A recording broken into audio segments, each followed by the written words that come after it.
marka aad joogto dunida digitalka ah feejignaantaadu waa muhiim.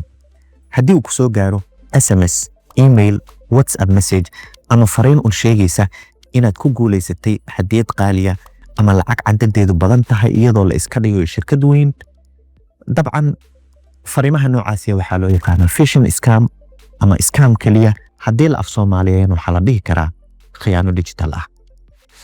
fariimahaasu ujeedada koobaad waa inay soo jiidataa dareenkaaga. ujeedada labaadna waa in la xado lacagtaada, xogtaada ama la xumeeyo sumcadda iyo kalsoonida aad ku qabto shirkadda weyn ee la iska dhigay. Scammers waxay beegsadaan shakhsiyaadka iyo shirkadaha xadka iyo xuduudda ay doonaan ha lahaadeene.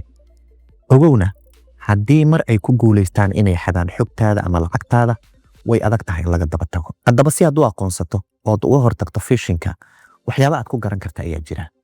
midda koobaad, waxay kuu ballan qaadayaan ama ay kuu yaboohayaan lacag cadadeedu badan tahay ama hadiyad qaaliya. midda labaad, link aadan aqoonin ayay kuu soo raacinayaan, link aanan ahayn domain shirkad aad taqaano.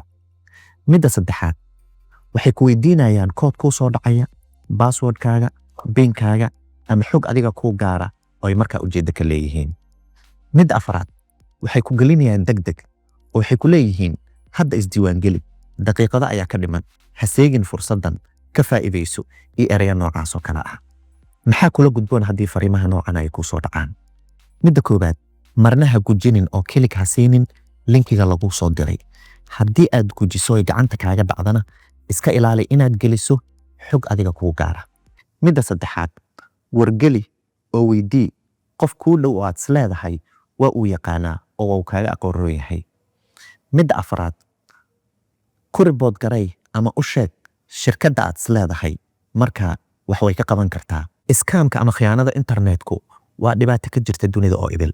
shakhsiyaadku waa inay taxadaraan, shirkaduhu waa inay wacyigelin sameeyaan, dowladuhuna waa inay u sameeyaan xeerar iyo ciqaab u gaara.